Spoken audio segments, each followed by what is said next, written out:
تورکیا لە عێراق و سووریا بەدوای چیدا دەگەڕێت؟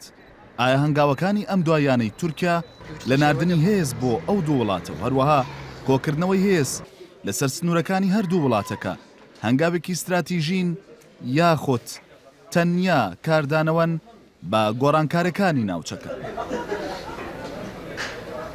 هەندێک لە شارەزایانی سیاسەتی تورکیا سەرچاوەی زۆربەی سیاسەتەکانی ئەم دوایانەی تورکیا بۆ ترسی ئەو وڵاتە بۆ گۆڕانکارەکانی ناوچەکە دەگەڕێنەوە.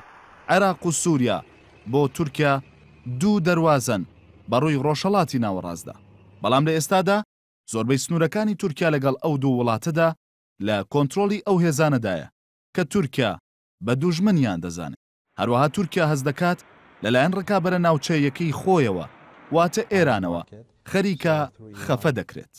هەروەها تورکیا عەلەویەکان و پەکەکە و شیعەکان لە چوارچێوەی هاوپەیمانی ئێرانیدا پێناسە دەکات. بەپێی ئەم پێناسەیەش خەریکە هەموو سنوورەکانی باشوور و ڕۆژهەڵاتی تورکیا دەکەوێتە ژێر کۆنتڕۆڵی ئێرانەوە. ئەمەش بۆ تورکیا مەترسیەکی گەورەیە.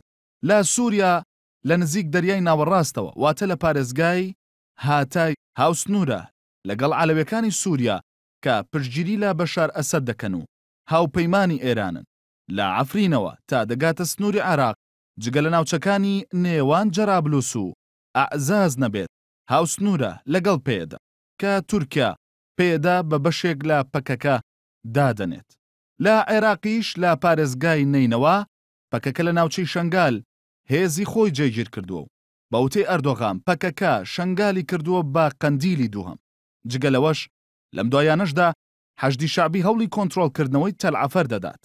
لە ناو حەشدی شەعبیشدا گروپەکانی سوپای بەدر و عەسایبی ئەهلی حەق کە باوەڕمەندن بە ویلایەتی فقهی ئێرانی و بە ئاشکرا عەلی خامەنەئی بە مەرجەعی خۆیان دەزانن لە تەلعەفەر ڕۆڵی بەرچاویان هەیە. تورکیا مەترسی ئەوەشی هەیە گروپەکانی حەشدی شەعبی تەنانەت لە داهاتوودا بچنە ناو مەسڵیشەوە.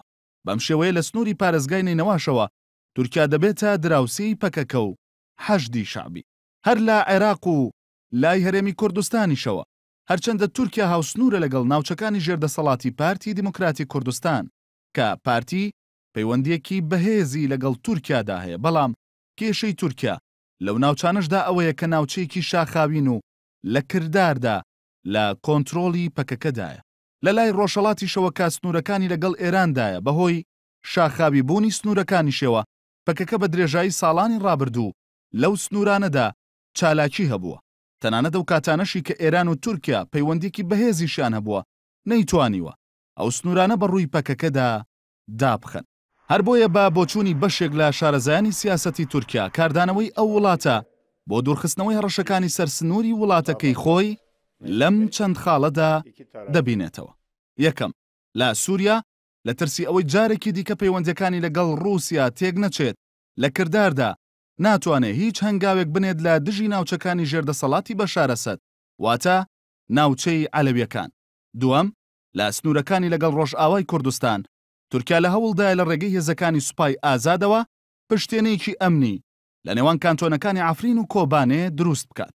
مەبەستیش لە دروستکردنی ئەم پشتێنە ئەمنیە ئەوەیە کە تورکیا بەردەوام وەکە ڕەشەیەک بمێنێتەوە بۆ سەر پەیەدە و ئیەپەگا بۆ ئەوەی ئەو هێزانە لە داهاتوودا نەبنە هەڕەشە بۆ سەر تورکیا.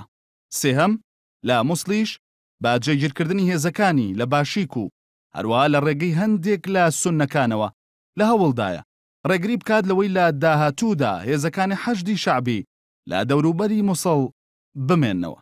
هەروەها هەوڵیش دەدات هەر لە ڕێگەی ئەو هێزانەوە پەکەکە لە شەنگال دەرپەڕێنێت.